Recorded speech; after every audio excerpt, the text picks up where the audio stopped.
Bien-aimés, nous vous saluons dans le beau et précieux nom de notre Seigneur Jésus-Christ de Nazareth, lui qui nous a encore réunis pour nous faire du bien, pour nous parler. Sa parole fait du bien, sa parole libère, elle guérit, elle délivre, elle fortifie, elle conseille, elle oriente, elle remonte. Sa parole est puissante. Et je crois que, oui, à l'issue, Seigneur, de cet enseignement, tu donneras le témoignage. Sois béni. Et il est de notre coutume de l'adorer toujours à l'entame de cette émission. Alors toi et moi, nous allons encore l'adorer parce qu'il siège dans la louange de son peuple. Nous allons lui dresser un siège au milieu de nous et nous allons lui dire: assois-toi en maître et prends contrôle de toutes choses parce que tu en es digne. C'est ce que nous allons lui dire. Alors ensemble, adorons-le, donnons-lui gloire. Est-ce qu'un amoureux du Seigneur peut se mettre à l'adorer? Est-ce que tu peux te mettre à dire: Seigneur, je veux t'adorer de tout mon cœur. Je veux t'aimer de toute ma force. Je veux me donner entièrement à toi. C'est toi mon refuge. Tu es ma force. Je veux t'aimer de tout mon cœur.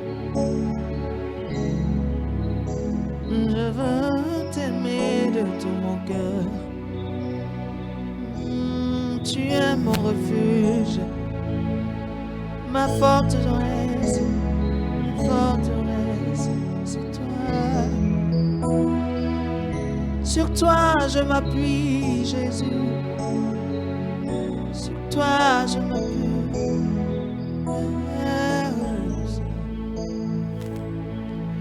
Montonyeji Bibola Ana Montonye se okata Asubo Rabe wenye Yenu se Be abu Yesi tupe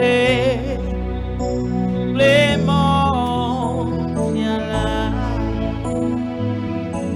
Yesi tobe. Clément, viens là. Magabeke, mon sonyeji, bibola. Ah non, Yesu, mon sonyeji, c'est au kata, asu.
t'aimerai toujours et pour toujours.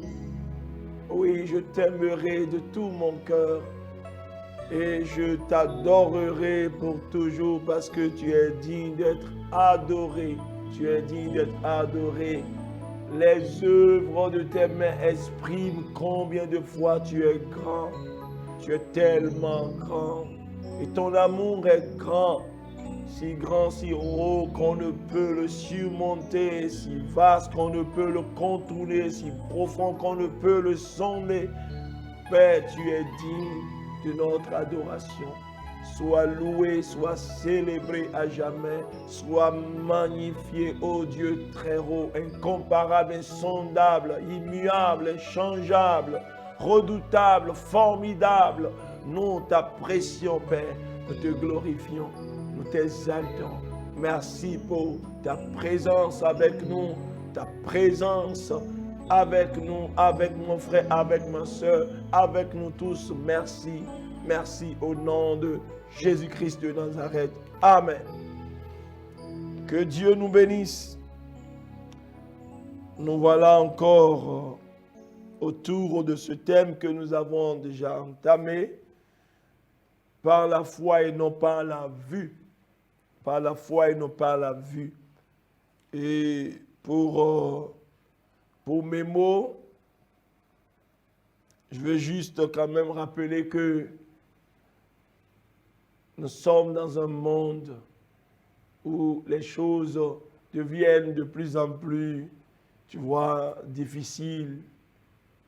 Les fondements se renversent de plus en plus, mais pour que le juste, le croyant, le chrétien puisse vraiment se trouver vraiment à l'aise, oui, dans ce monde où tout est en train de se renverser. Alors, il a besoin de marcher par la foi et non par la vue. Gloire à Jésus. Et nous avions dit que la foi voit ce que Dieu voit, la foi entend ce que Dieu entend et la foi dit ce que Dieu dit. Alléluia. Il y a les yeux physiques qui voient une chose, mais les yeux spirituels voient une autre chose. Alléluia. La foi dans ce monde, c'est comme une folie aussi. Parce que si vous êtes en face d'un mur même noir et que vos yeux physiques voient le noir et que Dieu dit que désormais ce mur est blanc, c'est que votre langage doit pouvoir changer. Mais pendant que tout le monde dit que ce mur est noir, alors vous devez être en mesure de dire non, ce mur est blanc. Parce que vous tenez le langage de Dieu. Alléluia. Gloire à Jésus. Si vous avez la foi, vous allez voir ce que Dieu voit. C'est très important. Mais il y a tellement d'adversités, des informations, des actualités qui combattent cette foi et puis installent la peur dans nos cœurs. Et j'avais dit que cette peur, c'est un esprit que le diable envoie d'abord comme précurseur pour ouvrir la porte de votre vie à toutes sortes de démons maintenant, même à la maladie, à toutes sortes de mauvaises choses. Mais si vous résistez à la peur et vous maintenez dans la foi et vous continuez à tenir le langage puisque le Dieu tient, à voir ce que Dieu veut que vous voyez, entendre ce que Dieu veut que vous entendiez, alors vous allez surmonter, vous allez triompher certainement. Parce que Dieu ne change pas et les circonstances ne changent même pas Dieu. Ce que Dieu a promis, il est à mesure quand même d'accomplir cela. C'est l'homme qui promet que les circonstances peuvent vraiment influencer. Et puis l'homme peut te dire non, vraiment, au moment où je te disais, je comptais sur quelque chose, j'étais tellement sûr, mais les choses ont tellement changé. L'homme peut tenir ce langage, mais quand Dieu te dit, il a les moyens, bien-aimés. Même si les circonstances deviennent totalement contraires, Dieu, il les contrôle, il tient parole. C'est pourquoi il s'appelle fidélité. Fidélité. Ce qu'il dit, il le fait. Ce qu'il déclare, il exécute. Donc, il est digne de notre confiance. Bien-aimé, marche par la foi et non par la vue. Alléluia. Et nous continuons. Et nous avions dit que ne pas croire en Dieu, c'est le mépriser. Parce qu'il a dit aux enfants d'Israël, les 10 qui étaient partis, les 12 qui étaient partis sont revenus donner le rapport de l'exploration oui, 10 tenaient le langage de ce qu'ils avaient vu par leurs yeux physiques. Ils n'ont pas vu vraiment la beauté, ils n'ont pas vu vraiment le miel, le lait, et pour tenir le langage, oui, de Dieu, non. Ils ont vu seulement l'adversité, ils ont commencé par élever l'adversité, élever tellement. Vous voyez, comme quelqu'un pouvait dire, oui, quand vous priez, vous êtes en train de dire à Dieu combien de fois vos problèmes sont grands. Mais quand vous adorez, vous dites au problème combien de fois Dieu est grand. Alléluia. Donc, il y a seulement Josué et Caleb, les deux parmi les 12 qui avaient tenu vraiment le langage de Dieu et qui ne voyaient que les biens vraiment de cette terre et qui s'étaient tenus fermes, bien-aimés, et qui reprenaient les autres. Ne parlez pas ainsi, non. Nous allons prendre possession de cette terre parce que Dieu nous est favorable. Mais les autres, ils ont vraiment empoisonné l'esprit du peuple et qui a commencé par murmurer contre Dieu, par murmurer même contre le leader. Ils ont même proposé de choisir un autre leader pour qu'il les conduise encore en Égypte. Et c'est comme ça, bien aimé, au milieu des adversités, beaucoup de gens ont la nostalgie du monde, oui, d'où le Seigneur les a pris. Ils ont la nostalgie, bien aimé, du faux qu'ils faisaient avant. Vous voyez, c'est mauvais, c'est mal fait. Non, c'est mépriser Dieu. Et Dieu, ils étaient prêts même à lapider Josué et Caleb qui se tenaient pour le Seigneur. Mais la gloire de Dieu était descendue. Et Dieu a dit, mais jusqu'à quand ce peuple ne va-t-il pas croire en moi? Jusqu'à quand va-t-il me mépriser? Comment ce peuple pourrait mettre en oubli ces prodiges, ces miracles que j'avais accomplis? Et je vous avais dit que quoi? Que l'incrédulité, c'est quoi? C'est attendre un autre miracle avant de croire au Seigneur. Mais le Seigneur ne veut pas qu'on oublie. Et je t'ai dit que nous sommes dans le 11e mois, n'est-ce pas? Et tu es toujours en train de pleurer, de murmurer. Est-ce que tu peux compter les bienfaits du Seigneur pendant ces mois passés? Non, tu as mis en oubli tout ce que Dieu a fait, n'est-ce pas? Tu as mis en oubli et tu ne cesses de pleurer, de te plaindre. Mais est-ce que tu peux rendre grâce à Dieu? Prends une feuille plutôt et un stylo et commence par noter les bienfaits du Seigneur dans ta vie, dans la vie de tes enfants, ton mari. Il faut voir vraiment, tu finiras vraiment tout un cahier et tu prendras encore un autre cahier. Alors apprends à rendre grâce à Dieu, à le glorifier. Tu sais, celui qui rend grâce à Dieu, il reçoit de la part de Dieu une grâce plus excellente. Alléluia. Donc, marchons par la foi et non par la vue, parce que Dieu est toujours sur son trône. Il ne quittera pas son trône. Il règne, il est au contrôle. Et ce qu'il dit, il le fait. Ce qu'il déclare, il exécute. Quoi qu'il en soit, quoi qu'il arrive. Nous allons lire ce texte. Vous allez voir l'indignation de Dieu dans Ésaïe. Oh oui, bien. Ésaïe 51. Ésaïe 51, 12 à 14. Ésaïe 51, 12 à 14. La Bible dit, c'est moi qui vous console. Oui. C'est Dieu qui est en train de parler, qui s'adresse à son peuple. Il dit, c'est moi. Ce n'est pas quelqu'un d'autre. Non, ce n'est pas quelqu'un d'autre. Ce n'est pas un homme, mais c'est moi, la source de la consolation. C'est moi qui vous console. C'est moi. Qui es-tu pour avoir peur de l'homme mortel? Qui es-tu pour avoir peur de l'homme mortel? Et du Fils de l'homme pareil à l'herbe. Du Fils de l'homme pareil à l'herbe. Verset 13. Et tu oublierais l'Éternel qui t'a fait, qui a étendu les cieux et fondé la terre. Et tu tremblerais incessamment tout le jour devant la colère de l'oppresseur, parce qu'il cherche à détruire. Où donc est la colère de l'oppresseur? Où est donc sa colère? Montre-le-moi, où est donc sa colère? Et qui est même l'oppresseur? Je veux que tu me le montres. Bientôt, celui qui est courbé sous les fers sera délivré. Il ne mourra pas dans la fosse et son pain ne lui manquera pas.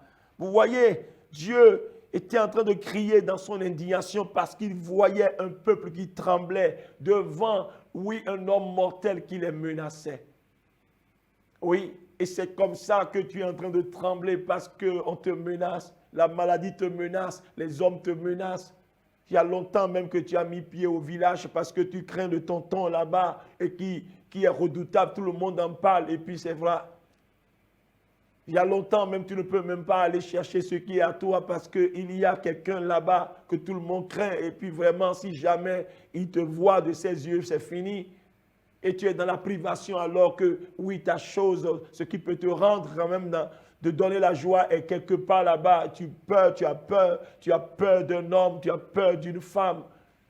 Alléluia, parce qu'on a tellement parlé de cette personne, ça a semé la terreur, la peur en toi et tu es en train de trembler. Parce que quelqu'un t'aurait menacé pour dire tu vas voir et puis c'est fini, tu ne dors plus. Tu as des mauvais rêves et tu dis waouh que c'est fini. Oh, Dieu est vraiment indigné. Je ne sais pas ce qui te fait peur, mais ce qui te fait peur, qu'est-ce que Dieu dit? Il dit mais où est celui-là qui te fait peur? Je veux que tu me compares à celui-là qui te fait peur. C'est pourquoi il a dit mais tu trembles incessamment et tu as oublié moi qui ai créé les cieux et la terre. Tu as oublié moi qui ai fondé la terre. C'est moi qui ai étendu. C'est moi qui ai étendu les cieux. C'est moi qui ai fondé la terre. Est-ce que ton oppresseur là, lui, il a fait ces choses? Est-ce qu'il a fait ces choses? Je peux entendre Dieu dire, va au bord de la mer et tu regardes cette vaste étendue d'eau qui s'étend, tu ne sais pas même où ça commence, là où ça finit. Et tu vois les vagues qui remuent, des vagues qui viennent avec furie, c'est dit dans la fureur, mais elles viennent mourir sur le sable parce que je leur ai imposé une limite qu'elles ne doivent pas franchir. Est-ce que tu comprends? Et pose-toi la question, mais qui a fait cela? Est-ce que c'est ton oppresseur ou bien c'est moi l'Éternel? Et si tu pouvais te répondre que c'est moi l'Éternel et que ton oppresseur ne peut pas faire, alors bien tu seras rempli de foi, de courage et tu diras non, quelle que soit la taille de l'oppresseur, le plus grand est avec moi. Le plus grand est avec moi. As-tu vu une fois les montagnes, les collines? Moi, je connais leur poids parce que j'ai une balance sur laquelle je peux les peser. J'ai un crochet auquel je peux les peser. Alléluia. As-tu vu ma main? Le Seigneur te dit, est-ce que tu as vu ma main? Avec ma main, je peux prendre les eaux de la terre, je peux les mesurer. Est-ce que tu comprends? Oui, j'ai ma mesure pour prendre toute la poussière de la terre. Mais est-ce que ton oppresseur, il peut le faire? Non, il ne peut pas faire. Mais tu m'as oublié. Et tu es en train de trembler incessamment devant l'homme mortel. C'est ce que Dieu dit. Dieu parle avec indignation à son peuple. Dieu ne veut pas qu'on l'oublie. Gloire à Jésus. Vous savez, il est très important. L'esprit de peur, il utilise les informations, ce que les yeux physiques voient. Il utilise les infos, les actualités comme clé pour avoir accès à votre cœur. Pour avoir accès à votre cœur, c'est-à-dire à votre esprit. C'est pourquoi la Bible nous dit, dans Proverbe 4, verset 23, « Garde ton cœur plus que toute autre chose, car de lui viennent les sources de la vie. » Bien-aimé, garde ton cœur. La chose que tu dois garder le plus vraiment dans ta vie, c'est ton cœur. Parce que c'est là que jaillit vraiment la source de la vie. C'est pourquoi Dieu dit de garder. Il faut garder. Garde ton cœur même plus que la Maison Blanche. Garde ton cœur plus que le palais de l'Élysée. Garde ton cœur plus que tout. Garde-le comme plus qu'un président même est gardé. Garde ton cœur. Parce que si le diable a accès à ton cœur, mais c'est fini. C'est fini. Alléluia, c'est fini. Donc garde ton cœur. Les informations que tu reçois, les informations, les actualités, non, n'accepte pas l'interprétation que le diable veut te donner de ces choses. Sinon, ça va nourrir, bien-aimé, soit ta foi ou bien ta quoi? Ça va nourrir ta peur. Alléluia. Vous savez, en tant qu'enfant de Dieu, nous avons l'assurance de la part de Dieu que nous sommes libres de l'esprit de la peur. Le diable, lui, il utilise les circonstances, les réalités pour nous donner des imaginations afin de mettre la peur dans notre cœur. Mais nous n'allons pas lui permettre cela. Ne permettez pas cela. La peur vous tourmente tellement. Elle vous déplace de la position à laquelle Dieu vous a placé. Vous voyez, la position à laquelle Dieu vous a placé. La peur vous enlève de cette position. Elle vous fait perdre de vue l'autorité de Dieu. L'autorité que Dieu vous a donnée, la peur vous fait perdre ça de vue. Vous avez l'autorité, vous avez la puissance, mais la peur réussit à vous faire perdre de vue cela. Alléluia. Et vous qui êtes grand comme Dieu le voit, Dieu vous le dit, vous allez commencer par vous voir trop petit. Vous voyez, vous savez, mais au commencement, Dieu a créé Adam, il l'a doté de pouvoir, il a créé à son image. Mais lorsque Satan l'a séduit, il est tombé, vous voyez, la peur est rentrée dans sa vie et il a commencé par se cacher. C'est pourquoi Dieu, bien qu'il soit omniscient et il connaît toutes choses, omniprésent, Dieu pouvait poser la question à Adam, Adam, mais où es-tu? Où es-tu? Comme s'il ne le voyait pas. Il le voyait bien, mais il ne le voyait plus à la position à laquelle il l'a placé, parce qu'il avait peur. C'est ce qu'il lui a dit, non? Il dit, non, j'ai entendu ta voix, et puis j'ai pris peur, je me suis caché, je suis nu. Mais qui t'a dit que tu es nu? Non, Dieu ne demandait pas d'après Adam parce qu'il ne le voyait pas. Il le voyait, mais il le cherchait à la position à laquelle il l'a placé. Mais la peur l'a déjà enlevé de là. Gloire à Jésus. Ne cédez pas à la peur. Elle vous fait perdre de vue l'autorité que Dieu vous a donnée pour permettre que le diable exerce maintenant son autorité sur vous. Alléluia. La peur vous dit que vous ne pouvez pas faire quelque chose, alors que le Dieu très haut dit que vous pouvez toutes choses par Christ qui vous fortifie. Philippiens 4, verset 13. Une personne qui est dans les liens de la peur, bien aimé, ne peut pas exprimer les grandes potentialités et les capacités que Dieu lui a données. Vous ne pouvez pas. C'est comme ça que beaucoup de gens ont de potentiel. Ils ont vraiment des capacités. Mais la peur les a tellement saisis que ces choses-là, ces richesses sont en eux. Mais ils ne peuvent pas les exprimer parce qu'ils sont accablés, étouffés par la peur. Alléluia. Et de telles personnes, tu vois, c'est dit, elles vont toujours et elles se sous-estiment. Et quand vous vous sous-estimez, alors le diable a le contrôle sur votre vie. Alléluia. Ne cédez pas à la peur, afin que le diable n'use pas son autorité sur votre vie. Alléluia. En tant qu'enfant de Dieu, il faut prendre autorité sur la peur. Au nom de Jésus-Christ de Nazareth, et tenez ferme. Prenez l'autorité sur la peur. Tu as peur de quoi maintenant? Tu as peur. Tu as peur de ceci, tu as peur de cela, tu as peur des araignées, tu as peur de cafards, tu as peur de sorciers. Mais prends, lève-toi. Parce que Dieu ne t'a pas donné un esprit de peur. Non, un esprit de force qu'il t'a donné, de sagesse. Alors prends autorité et refute-le, chasse-le au nom de Jésus-Christ de Nazareth. La peur te libérera. Alléluia. Commence par voir la grandeur de Dieu. Commence par célébrer la grandeur de Dieu. Il y a une puissance qui viendra t'habiter en même temps, qui va te saisir. Dieu est plus grand que ceux dont tu as peur. Tu as compris? Alors repoussons la peur. Prenons autorité contre la peur. Au nom de Jésus-Christ de Nazareth. Que les liens de la peur dans lesquels tu te trouves soient brisés maintenant au nom de Jésus-Christ. Par la puissance du Saint-Esprit. Je libère ton cœur, je libère tes pensées de l'assaut maintenant, de l'envahissement de l'esprit de la peur. Au nom de Jésus-Christ de Nazareth. Vous savez, nous repoussons l'esprit de peur afin qu'il ne dérobe pas les précieuses promesses que Dieu nous a faites. Parce que quand la peur vient s'installer en toi, elle va te voler les merveilleuses promesses que Dieu t'a faites. Alléluia. Et vous savez, pour arriver vraiment à repousser l'esprit de peur, il faut bien saisir le bouclier de la foi. Le bouclier de la foi, le bouclier de la foi. Alléluia. Le bouclier de la foi.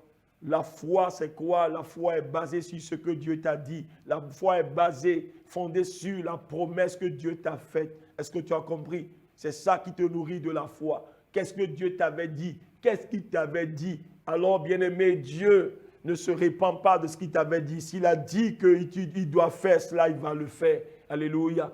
Et c'est de cela que tu dois te nourrir jour après jour. Et c'est ça qui te maintient vraiment en forme et dans la force. Lorsque même l'adversité arrive pour te dire le contraire. Lorsque les circonstances se présentent et le diable veut te faire croire le contraire. Mais il suffit de rappeler ce que Dieu a dit. C'est ça la foi. C'est ça maintenir le bouclier de la foi. Pour parer les flèches, bien-aimés. Les flèches qui arrivent pour te faire douter de ce que Dieu t'a dit. Alléluia. Gloire à Jésus.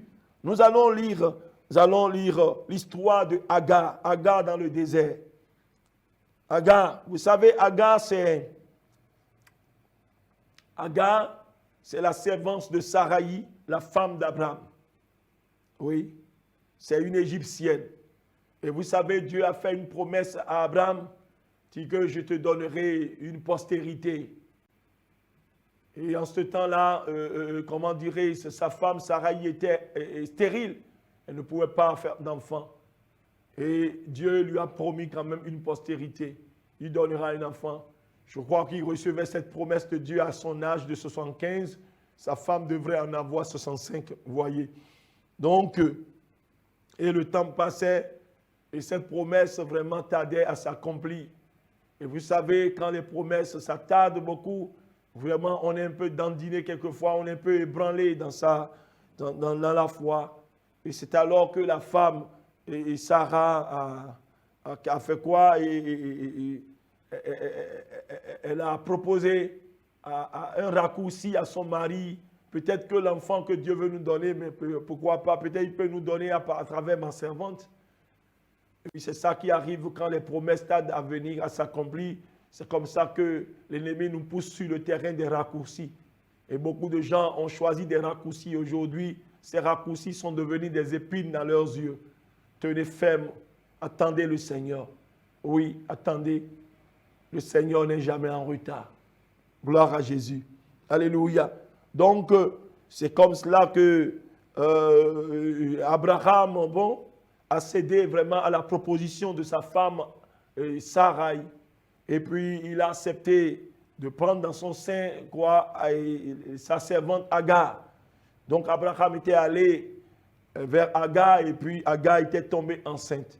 Alors, quand Agar est tombée enceinte, alors elle a commencé par narguer sa maîtresse.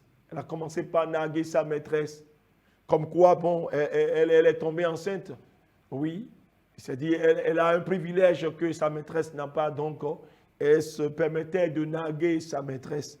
Et ce que Sarah a vu vraiment de mauvais œil, on peut le dire, donc elle a commencé donc à maltraiter Agar, à la maltraiter. Vous comprenez?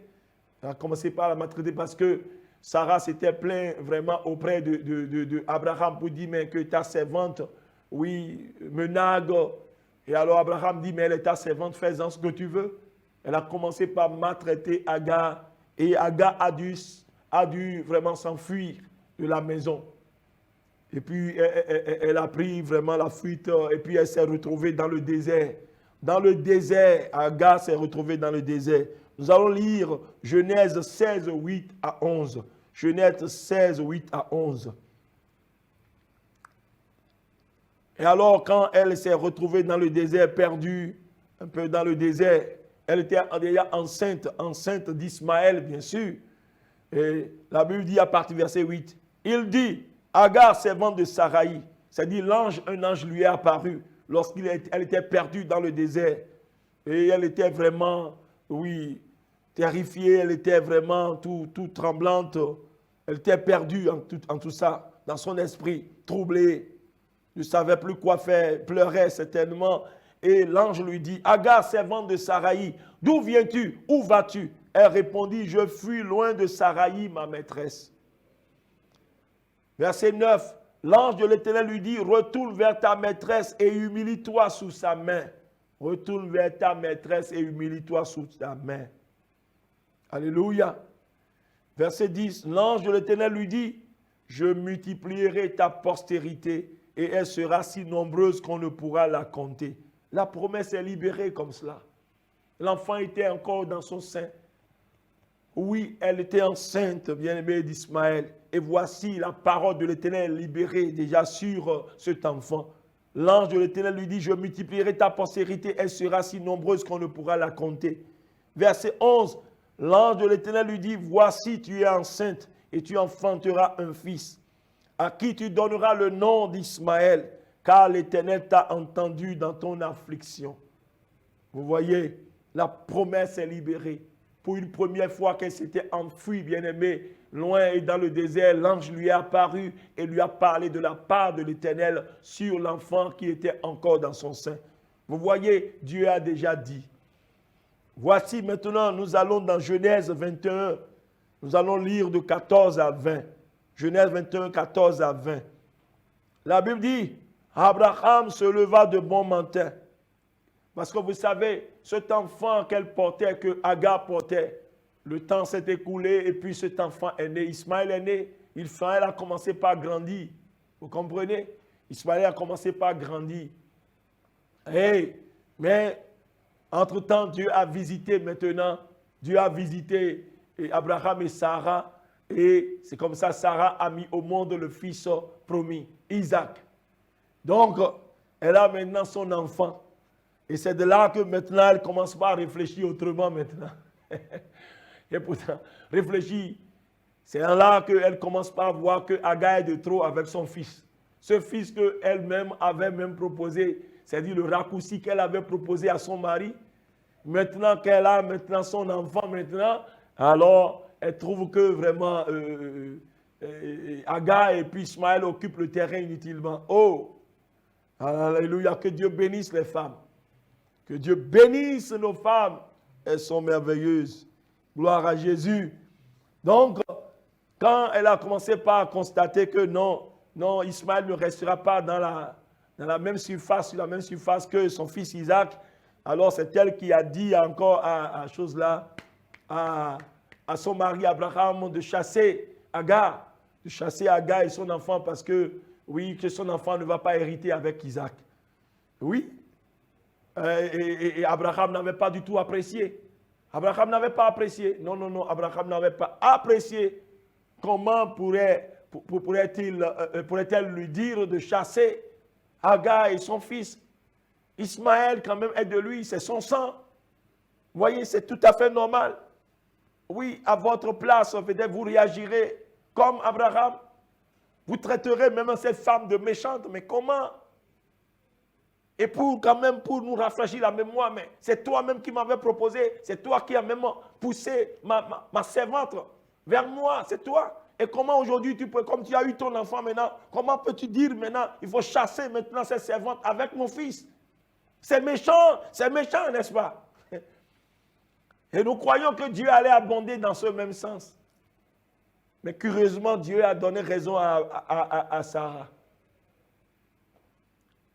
Les voix de Dieu ne sont pas nos voix. Les pensées de Dieu ne sont pas nos pensées.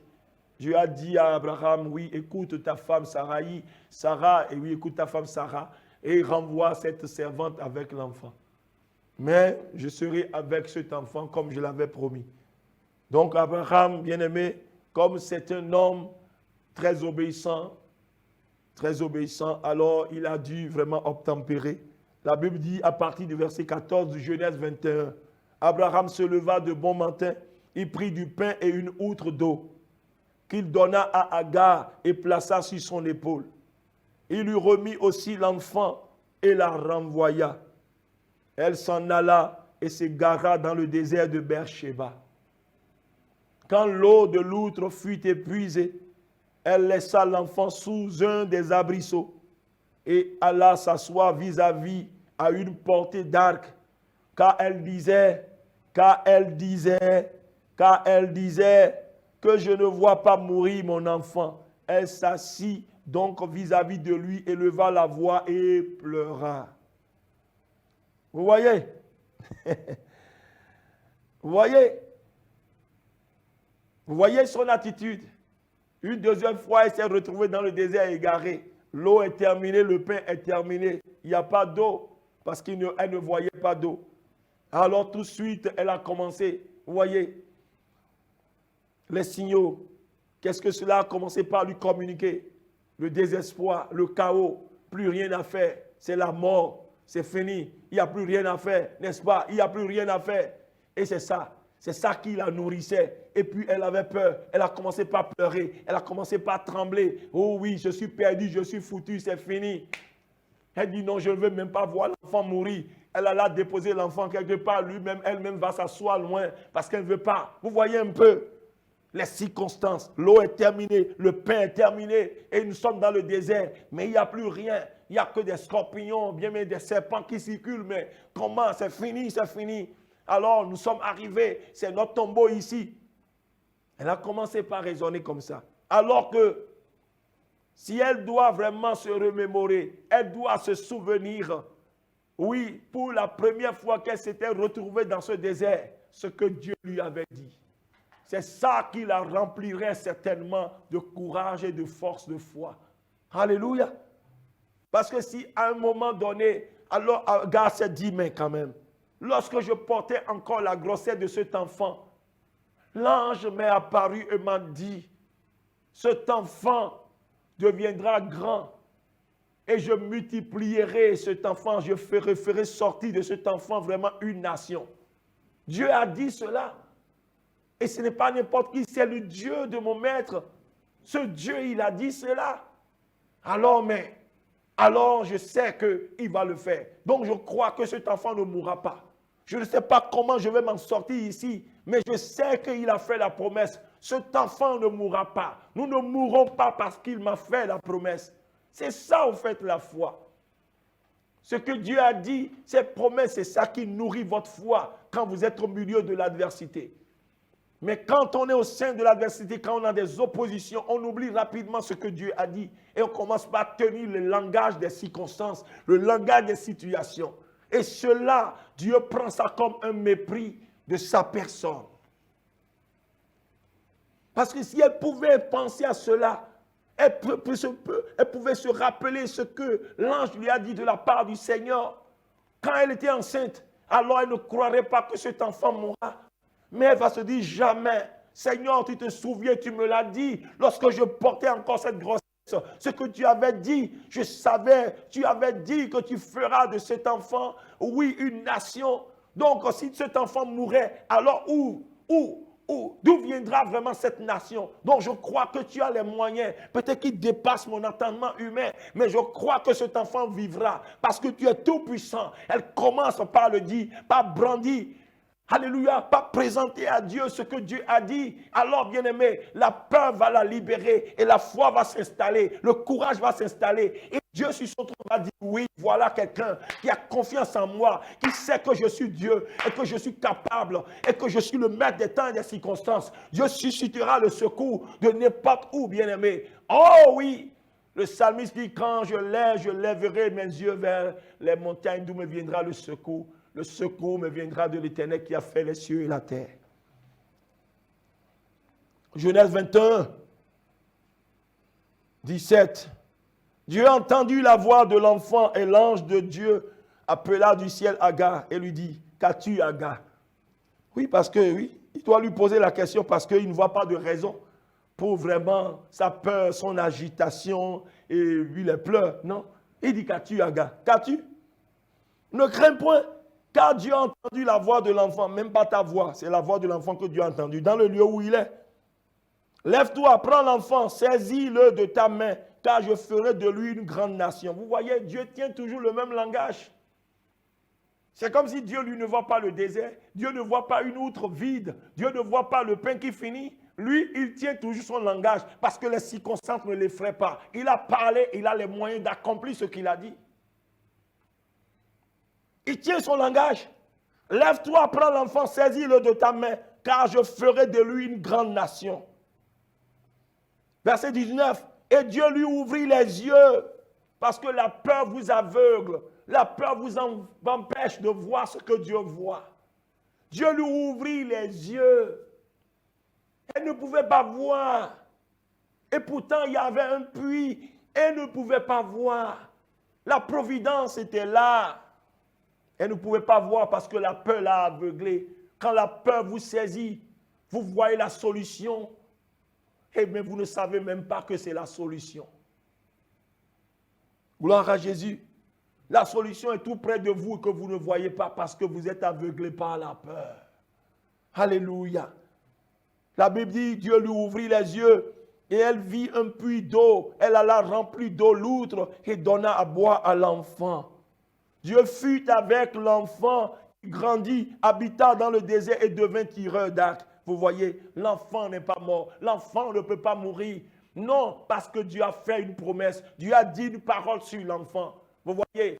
Alors souvenez-vous de ce que Dieu a dit. Serrez vraiment dans votre cœur. Parce que si vous oubliez, vous remplissez vraiment de l'information que la circonstance vous apporte. Alors vous allez commencer par murmurer, par gémir. Et ça, c'est mépriser Dieu. Alléluia. Dieu ne se rétracte pas. Oui, il ne revient pas sur sa parole parce que les circonstances ont changé. Non.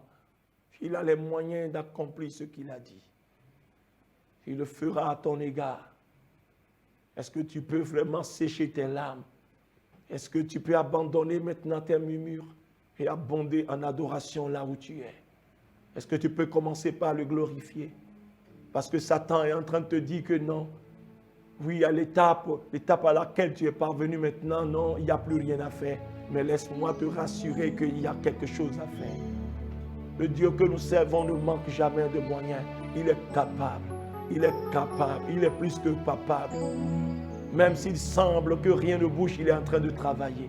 Il était en train de travailler depuis. Il est en train de travailler. Ce Dieu, oui, il travaille, il travaille. Il ne t'a pas abandonné, il ne t'a pas oublié. Il est présent, il est là, il est là. Alléluia. Ce n'est pas la fin encore, ce n'est pas la fin. Il n'a pas encore fini avec toi. Est-ce que tu peux sécher tes larmes et commencer par crier Alléluia, par l'adorer, par le célébrer? Parce que pendant que tu cries Alléluia, les données vont changer, le diagnostic va changer. Les médecins même seront étonnés parce que Dieu est capable. Il est capable. Il n'a pas encore dit le dernier mot. Il est le Rédempteur qui se lèvera le dernier pour toi. Il y a quelque chose que tu dois savoir. Oh, alléluia. Quand vous lisez Psaume 23, verset 4, Dieu m'a permis de voir quelque chose là. Psaume 23, verset 4. Il dit, quand je marche dans la vallée de l'ombre de la mort, je ne crains aucun mal, car tu es avec moi. Ta houlette et ton bâton me rassurent. Quand je marche dans la vallée de l'ombre de la mort, je ne crains aucun mal, car tu es avec moi. Vous savez, dans cette vallée où se trouvait David, il y avait deux présences. Il y avait l'ombre de la mort. Mais il n'y avait pas seulement l'ombre de la mort, il y avait aussi la présence de Dieu. Il y avait la présence de Dieu. Mais là, l'ombre de la mort n'avait pas captivé son attention. Ce qui avait captivé son attention, bien-aimé, c'était la présence de Dieu. Vous comprenez? Dans la vallée, là, il y avait l'ombre de la mort et il y a ici la présence de Dieu. Mais il a choisi de regarder à la présence de Dieu. C'est pourquoi il pouvait dire, je ne crains aucun mal. Bien-aimés, dans votre vallée, en tant qu'enfant de Dieu, ça dépend de ce que vous voyez. Ça dépend de ce qui captive votre attention. Alléluia. David a refusé de porter son attention sur l'ombre de la mort. Il a choisi de porter ses regards sur la présence glorieuse de Dieu. Ce qui a bien anéanti, bien-aimé, les venins de la peur. Et il pouvait être rassuré même étant dans la vallée.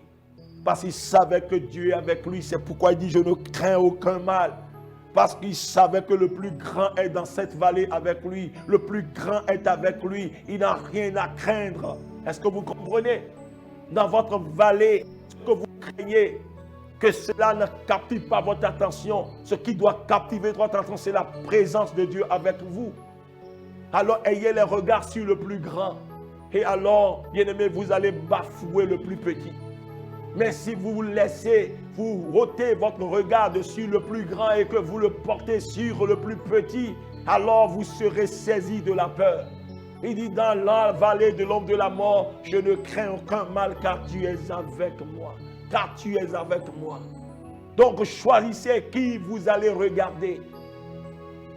Choisissez qui vous allez regarder. Et je me souviens également, oui, quand Pierre, il a reçu l'ordre de Jésus de marcher sur les eaux. Dans Matthieu 14, 27 à 32, quand Jésus marchait sur les eaux et venait vers eux, ils avaient pris peur. Ils croyaient que c'était un fantôme. Jésus a dit, c'est moi. Pierre a dit, si c'est toi, ordonne que je vienne à toi. Et Pierre, Jésus a dit, viens. Et Pierre est sorti de là-bas, qui a commencé par marcher sur les eaux. Il regardait Jésus parce qu'il marchait par cette foi. Cette parole qu'il a entendue, qui a produit en lui une foi, il sortait, il marchait. Ce qui ne pouvait jamais se passer bien, mais naturellement. Mais quand le vent a commencé par souffler, les vagues ont commencé par se soulever, bien aimé. Alors, Pierre a ôté les regards de celui-là qui lui a dit, viens. Il a commencé par considérer alors les vagues, considérer le vent. Et c'est alors qu'il a commencé par s'enfoncer. Est-ce que vous comprenez ce que je suis en train de dire? Ça dépend de ce qui captive votre attention. Est-ce les circonstances et ce qu'elles disent? Ou bien est-ce la présence de Dieu fidèle qui est avec vous? Il dit, je ne t'abandonnerai pas, je ne te délaisserai pas. Parce qu'aujourd'hui, beaucoup d'enfants de Dieu, nous sommes plus conscients de la présence de l'ennemi que de la présence de Dieu. Mais nous devons porter notre regard sur le plus grand. Il est avec nous. Et il n'abandonnera pas. Alléluia. Parce que quand tu as les regards sur lui, tu marcheras avec assurance. Tu vas te coucher, tu ne craindras pas une terreur soudaine de la part des méchants. Ton sommeil sera doux et paisible. Est-ce que tu comprends? Parce que le plus grand est avec nous. Que le Seigneur ouvre tes yeux. Que les écailles de la peur tombent afin que tu vois la grandeur de Dieu.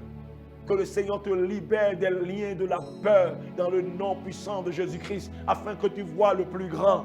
Ce même David en face de Goliath, pendant que toute une armée voyait un homme à la taille haute, bien-aimé, un homme qui sémait la terreur, mais David ne voyait pas cet homme.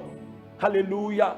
Et quand cet homme l'avait défié pour dire, mais viens, je vais t'écraser. Mais David lui a dit, mais toi tu viens à moi avec quoi? Avec lance et javelot. Mais moi je viens à toi au nom de l'Éternel, Dieu des armées. David ne regardait pas, bien-aimé, à sa petitesse, à son petit corps face à ce géant. Il ne voyait pas la taille de ce géant, mais il voyait celui qui a créé les cieux et la terre. Celui qui est avec lui, c'est ça, bien-aimé, qui l'animait de courage, de force, et pouvait affronter, bien-aimé, un homme que toute une armée a fui pendant 40 jours. Or que le Seigneur restaure la foi de quelqu'un. Mais la foi n'est pas restaurée, bien-aimé, comme ça. Mais il faut retourner à la promesse de Dieu. Il faut retourner à ce que Dieu avait dit. Il faut retourner à ce qu'il avait fait. Dieu ne change pas, il ne changera pas. Il est puissant, il est tout puissant. Il règne et son règne est éternel. Abandonne la peur. Porte les regards sur la présence de Dieu. Ne porte pas les regards sur l'ombre de la mort. Dans la vallée, il y avait l'ombre de la mort. Il y avait la présence de Dieu. David a choisi de regarder à la présence de Dieu. Ce qui le fortifiait. C'est pourquoi il pouvait dire, je ne crains aucun mal, parce que le plus grand est avec moi. Nous allons nous arrêter là. Pour continuer encore et encore. Parce que je crois que Dieu a encore beaucoup de choses à nous dire. Toujours sur ce sujet. Mais je m'en vais te demander, toi qui me regardes, est-ce que tu as déjà donné ta vie à Jésus? Parce que pour tenir le langage de la foi, comme je le dis, il faut que tu aies le plus grand en toi. Et comment le plus grand vient en toi? C'est lorsque tu confesses tes péchés et que tu acceptes Jésus dans ta vie comme ton Seigneur et Sauveur. Alors, tu comprendras ces choses et tu vivras dans la paix, même en temps de tempête. Tu comprends? Tu pourras vivre dans la paix, dans la tranquillité. Tu pourras vivre en ayant l'espérance, en sachant très bien où tu vas lorsque tu quitteras cette terre. Parce qu'il y a 2 endroits pour l'éternité, soit dans le feu, le tourment éternel, ou bien dans la présence, dans la félicité de Dieu. Et c'est ici qu'il faut faire le choix. Parce que nous sommes pécheurs. Et le péché est terrible, ne peut pas cohabiter avec Dieu. Il faut que le remède soit apporté afin que nous retrouvions notre position auprès de Dieu. Et c'est pourquoi Dieu lui-même a envoyé la solution pour le péché de son Fils unique. Il est venu dans ce monde, il a souffert. Il a porté vraiment la douleur, le châtiment que méritaient nos péchés est tombé sur lui. Et quiconque croit en ce Fils, quiconque croit, alors Dieu déclare cette personne juste. Est-ce que vous voyez? La justice s'obtient par la foi en ce Fils-là. Et c'est Jésus-Christ de Nazareth. Dieu te déclare juste. Il fera de toi son enfant. Et tu deviendras son héritier. Et tu vas vivre avec lui sur cette terre. Et lorsque tu vas quitter cette terre, oh oui, tu seras avec lui pour l'éternité. Là où il n'y a plus de larmes, là où il n'y a plus de gémissements, là où il n'y a plus de pleurs. Tu as compris? Tu as compris? Est-ce que tu veux accepter Jésus dans ta vie comme ton sauveur? Alors prie cette prière avec moi, dis-le de tout ton cœur. Dis, Seigneur Jésus, je viens à toi. Je suis pécheur et je crois que c'est à cause de mes péchés que tu es venu premièrement déjà dans ce monde. Tu as payé le prix. Tu as souffert. Tu as été crucifié. Tu es mort et tu es ressuscité le 3e jour. Ton sang a coulé. Pardonne-moi mes péchés. Et lave-moi par ton sang. Lave mon esprit, mon âme et mon corps. Jésus, viens habiter en moi. Sois mon Seigneur et mon Sauveur. Et fais de moi un enfant de Dieu. Donne-moi ton esprit pour me diriger désormais. Merci Jésus parce que je crois que tu m'as pardonné. Tu m'as lavé de tout péché. Et tu m'as justifié maintenant. Merci Seigneur Jésus. Merci. Je suis enfant de Dieu. Au nom de Jésus, si tu as fait cette prière de tout ton cœur, laisse-moi te dire que le Seigneur a fait de toi son enfant. Mais cela ne s'arrête pas là. Il faut que tu continues cette marche avec lui. En te trouvant une église où la parole, la véritable parole, la Bible est enseignée dans sa vérité, dans sa globalité. C'est comme cela que tu pourras grandir avec le Seigneur. C'est comme un enfant qu'on met au monde. L'enfant, on le nourrit de lait, c'est maternel, après lait. Et on voit l'enfant croître. L'enfant se met à 4 pattes, puis à 2, et puis voilà ainsi de suite. Donc, quand tu as fait cette prière, tu viens de naître spirituellement. Il faut que ton esprit soit nourri pour grandir. Et c'est la parole. Tu comprends? Donc, c'est pourquoi ça ne s'arrête pas là. Alors, tu dois trouver une église, oui, évangélique, où la parole, la véritable est enseignée pour ta croissance. Et c'est comme ça que tu pourras jouir des héritages que le Seigneur a réservés pour toi. Sois béni. Père, je veux te dire merci pour ces bien-aimés qui ont écouté cette parole. Merci pour ceux-là qui sont décidés pour toi et qui sont rentrés dans le royaume. Gloire soit rendue à ton nom, Papa. Merci de les bénir et de continuer de poursuivre cette œuvre que tu as commencé dans leur vie et d'achever pour ta gloire. Seigneur, je te les confie que rien ne les arrache de ton amour, rien ne les arrache à ton affection. Je prie, Seigneur, pour tous ceux-là qui ont écouté, Père éternel. Seigneur, tu connais leurs besoins, que ta grâce les localise. Que celui qui est malade reçoive la guérison. Que celui-là qui est coincé quelque part soit décoincé. Celui-là dont le dossier est sans suite maintenant, Père, que ce dossier, Seigneur, soit remis sur la table afin d'être traité. Obtiens maintenant, reçois gain de cause maintenant au nom de Jésus-Christ de Nazareth. Au nom puissant de Christ de Nazareth, que celui qui cherche la paix reçoive la paix. Que celui qui cherche le bien-aimé, oui, le mariage, reçoive maintenant ce mariage. Que celui dont le foyer est troublé reçoit la paix dans ton foyer maintenant au nom de Jésus-Christ. Oui, les ennemis sont plus nombreux que toi, mais l'Éternel vient à ton secours maintenant. Les voilà se disperser totalement. Voici l'Éternel t'établit dans la victoire. L'Éternel t'établit dans tes droits maintenant. On t'a confisqué tes droits. On t'a privé, bien-aimé, de ce qui te revient de droit. Voici l'Éternel donne des ordres à ton sujet. Et voici maintenant, on te donne ce qui est à toi. Reçois-le et donne le témoin que Dieu a fait maintenant. Au nom puissant de Jésus-Christ de Nazareth, le Seigneur te relève maintenant. Le Seigneur te fortifie maintenant. Le Seigneur te donne l'intelligence de ce projet. Il ouvre les portes. Voici, je vois, bien-aimé, des partenaires venir à toi de nord, de sud, de l'est, de l'ouest. Ils viennent à toi pour te soutenir, pour te porter vraiment ce projet avec toi jusqu'à l'accomplissement au nom de Jésus-Christ. Reçois le financement vraiment de ce projet au nom de Jésus-Christ de Nazareth. Toi qui pries de quitter vraiment la location, de rentrer dans ta maison, reçois maintenant cette grâce, la grâce de propriétaire. Reçois maintenant au nom de Jésus. Toi qui veux te mettre maintenant à ton propre compte parce que tu as travaillé longtemps pour quelqu'un. Voici l'Éternel te donne la grâce maintenant. Deviens maintenant un entrepreneur maintenant. Au nom de Jésus-Christ de Nazareth, sois béni de la bénédiction de l'Éternel qui enrichit et qui n'est pas suivi de chagrin. Que Dieu nous bénisse. On va se dire la fois prochaine pour continuer toute cette étude. Non pas à la vue, mais par la foi. Que Dieu te bénisse.